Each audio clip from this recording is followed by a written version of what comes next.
From Glenfair Lanes in Glendale, we're here for the title matches of the 2020 JBT Desert Open, the season opening event of our 25th season of competition. Good scratch title match here between top seed Josh Malloy and 2-seed Hunter Mays. 1-2 made it all the way to the title match in scratch. Josh looking to continue a red-hot streak since last winter or so, while Hunter looking to become the first ever bowler to win 2 cactuses. He will have cacti. So you want me to do the sound in? Yeah, just flip it right on your camera there. Or somewhere over there. Oh, I see. I'm going to be double tasking here as I'm going to do the sound for Derek Balea's live feed, which you can catch on the Junior Elite Bowling page. Derek doing great things here at Glenfair. Is that good? Check 1, check, check. 1, 2, 1, 2, mic check. To their left, mostly off camera, so check out the Junior Elite feed for that. We have the handicap title match between Gavin Fernandez and Harrison Cole, both non-winners, so one of them is going to win their first career title. We'll catch as many shots as we can. In fact, there is Gavin on camera. Malloy struck in the first. That wide open split in the second puts him behind early. Hunter won the 2018 scratch division, while Salama won 2019. Double points. Double Southwest Conference points as Arizona and the Hobby Conferences sort of merged for this season into Southwest. Gavin, a youngster, just likes to hook the whole lane and hooks it right into that 610. Meanwhile, Hunter, just raw power from the left side. Kind of playing his A game here on the Route 66 lane pattern. And the faster and straighter left he can go, the more comfortable he gets to be. Playing a little bit of arc this time, but still an awful lot of ball speed, and boy can he make those pins talk when he hits the 1-2. Top seed, I think the only bowler plus yesterday after 10 games. 5 games on the usual very tough short. 5 more games on a very playable house type pattern, carbon. Radium was the short, and then this is the newer version of Route 66. A lot of friction here at Glenfair, especially in the fronts. Bowlers have to be constantly aware of that and sometimes make pretty big moves. And as you can see, that early friction grabbed him there, and he will trade open splits with Malloy and essentially even up this match. Harrison, a relative newcomer from us, relative newcomer to the Western U.S., top 4 at Let It Roll in the last Arizona regular season event back in June. And he will top 2 this time. He would love to top 1. Only the winners get those famous glass cactuses. This is a major. It's not our biggest event, but it probably is the favorite trophy, if you ask most of the bowlers. And they want to catch that cactus. Josh is going to let Gavin go up first. He's not doing it right now, but Gavin happens to own a light blue target zone. And, doesn't need the light blue target zone right now as he crushes the rack there for a strike in the 4th. Malloy half 10s over there. Josh has really come into his own since he started bowling for GCU. Kind of made cuts and finals here and there, but has made a lot more recently, including that top 4 finish at TPC, our most prestigious tournament. Pretty basic game. He keeps the ball in play, and what does he do? He makes his spares. Boy, and I hope I didn't jinx him on this 10-pin. See, he makes his spares. That's right.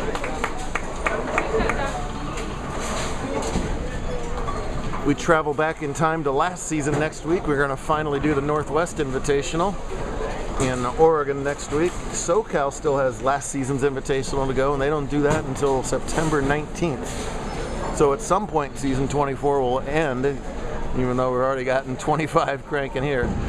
Harrison wastes no time. They had a 3-game match against RJ Poynton early on in match play, and they were done game 3 before next door Jack Haynes finished game 1. So pre-shot routine will come later on in life for him, I'm sure. Seen a lot of 2-4, 2-4-10, 2-8-10 combinations all week long. Breaks most of it up here and leaves a much more makeable 2-4. Big thanks to Jason Lucero and the team here at Glenfair for hosting us. This place is kind of tournament central right now, and that's a lot of work for GMs and staff, so we sure appreciate them having us. Hosted Desert Open for probably, what, getting on 10, 12 years now. Very good, Josh. Cover your spears. Thanks.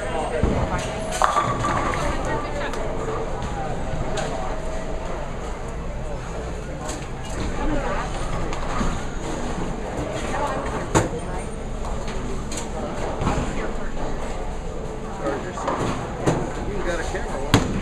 I mean, I am. Get over here and start talking. All right, Mays now leads by 2, open working in the 4th. There you go. That light hit's got to be a 95% carry for him. Just pretty devastating. Right now, Gavin leads on the scoreboard by 25. He'll maintain that if he makes the spare, and he is also getting 43 pins of handicap, so he's way in control of this match.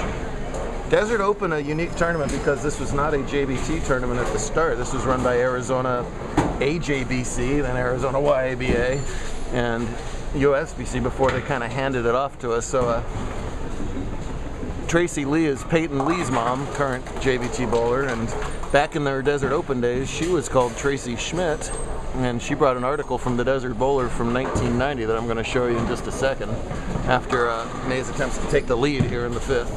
Get it, get it! Sure. He was watching that 7-pin the whole way. That was the only thing that was going to stand. It does not, and he has the lead. So here is Tracy Schmidt. If we can get the camera to focus, might be a difficult focus job. But it's a 30-year-old newspaper. It's not much less blurry than that, really, but kind of cooler to bring in that article. Some other good names there: Scotty Dieter, Brandon Baird, Jim Pratt.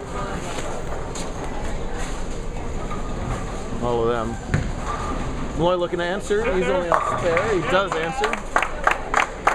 Trails by 11, has a chance to cut it to 1 if he can double up here in the 6th. Meanwhile, Fernandez spared in the 6th and backs it up with another spare in the 7th. He continues to lead scratch over Cole right now. Nobody talks about Gavin right now because he hasn't won yet, but he has made a lot of top 4s in the last calendar year. Been painfully close to victory. A couple seconds. He had to make a 7-pin in Lakewood to win. Missed that. He's on the verge of finally capturing that first title. Hard to win. A lot of talent, a lot of variables. Josh likes that. Oh! Bad time for a ring and 10. I can't even finish a sentence before Harrison Cole finishes a frame. Time warp bowler.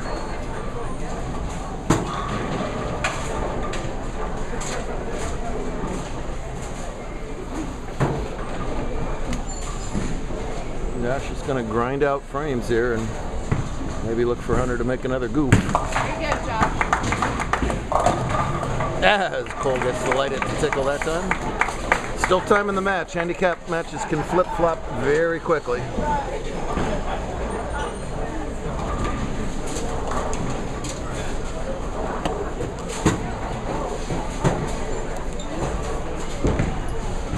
Well, Fernandez using one white dot and then switches to the other white dot.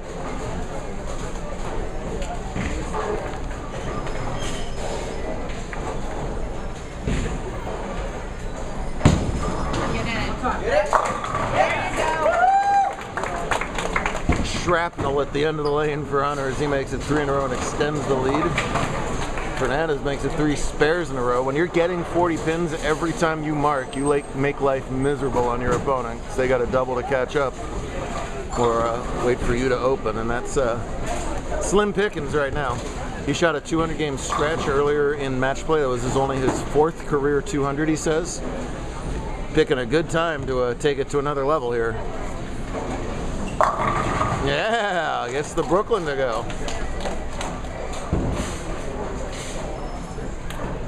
He and brother Hayden have been racing towards that first title. It's looking all the world like it's going to be Gavin's to win. That one's right. Wow.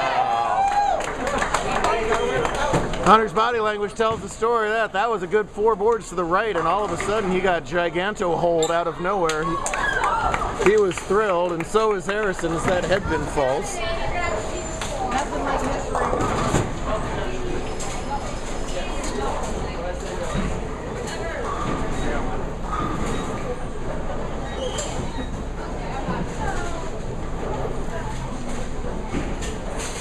Catches that double. He's all smiling. Nice kid. Big shot for Josh, though. That time, it's that 10 pin to fall. Al Harrison needed to pretty much strike out and get extremely lucky. It's not going to happen. He'll have a runner-up finish, and finally, for Team Fernandez. They are walking away with a desert plant.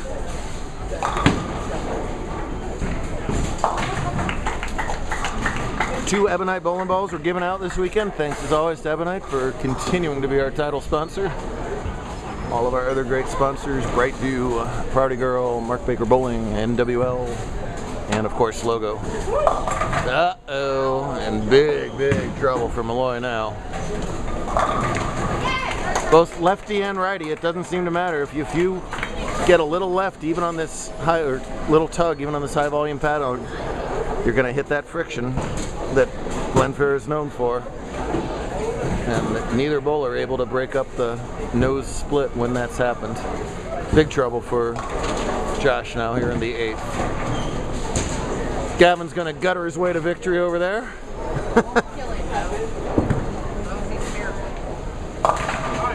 In 25 years, we have had a couple double gutter winners. It's happened before. Ryan won on a gutter. There you go. I'm not talking about your kid. What are you talking about? Back off, lady. I'm not talking about your kid. There it is. And he did get the spare anyway. This is my first parent cam of the new season. I got some static back here.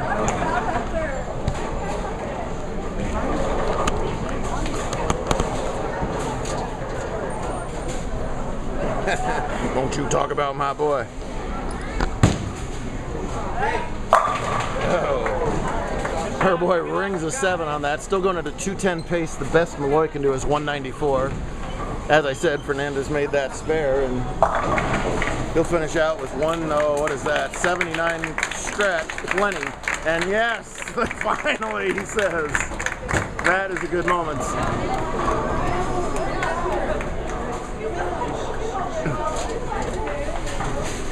Oh, is he relieved?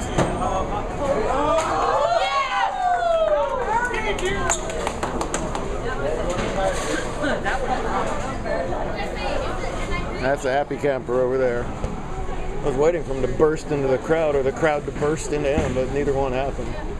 Mama's too busy getting the phone already. Look at that. My kid won! My kid won! Meanwhile, all that noise was her kid just barely making that 7 pin. It just won't set me up. Come on, come on! That light hit that he carries so well, it's just about wrapped it up. 205 with 9 pins on 2 balls, and Josh is only in the 190s, so we have had a lot of 10th frame drama today, but it's not going to happen this time. Hunter only in this title match because Zach Grime didn't double into 10th. He could have beat Hunter in the semifinals, but lost 220 to 214.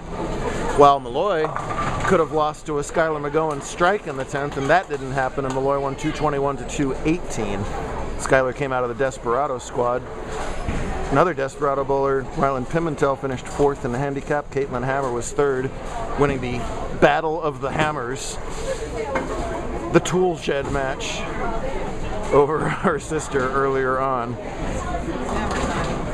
Either way. I told him at least that way if someone wins the match, you know, they could both lose the other way. Nice cover.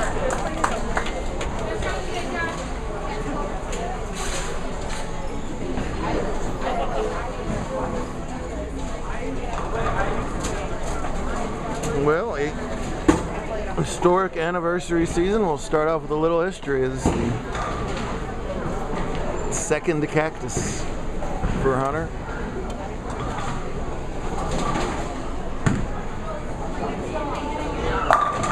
Oh, come on. just didn't have the right look to get that ball to face up in the 1-3 this match for him.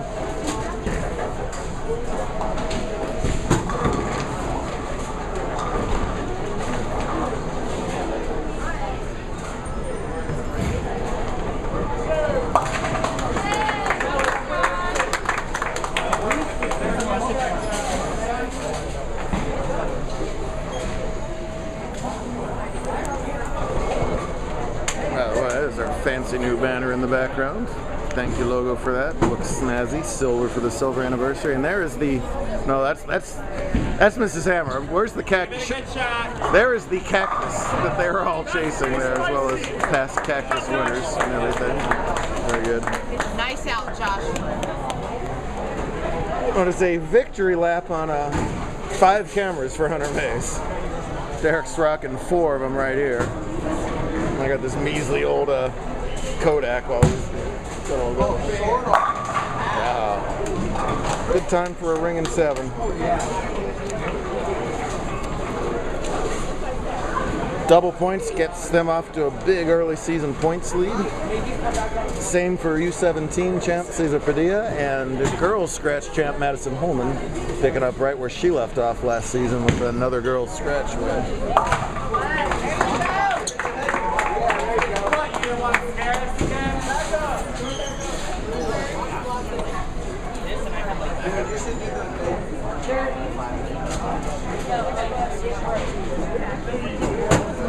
Last price ain't what they used to be, kids. You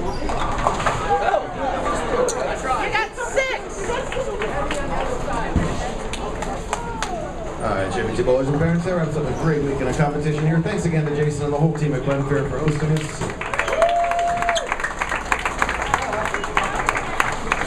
He is basically tournament central around here, and he gave up his whole center, including half a Saturday night to have us, so that's greatly, greatly appreciated.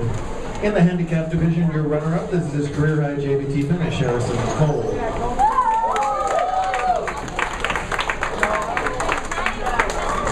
And your scratch division runner-up is a 2-time JBT champ, Josh Malloy. Hi, Josh. Good weekend, man. Hey, Jeff. Hey, Maddie will present the trophy. No, Maddie is not. Anybody but Maddie will present the trophies. She's got a reputation around here. And your champions of the 2020 JBT Desert Open. In the handicap division, you guys don't know him as well out here, but he has been very, very close to winning JBT titles. And this time he comes through for his first career title and the glass cactus, Kevin Fernandez. Go get yourself that plant. Don't drop it. Gavin, there is a history with these cacti, so hold on to that with both hands and cradle it and hug it and all that. Gavin, this is Madison. Do not let her anywhere near the cactus. Gavin. No, yeah. There you go. All right. And in the scratch division, a little bit of history to kick off season 25. The first bowler ever to capture a second cactus. This is his 7th career JBT title, Hunter Mays.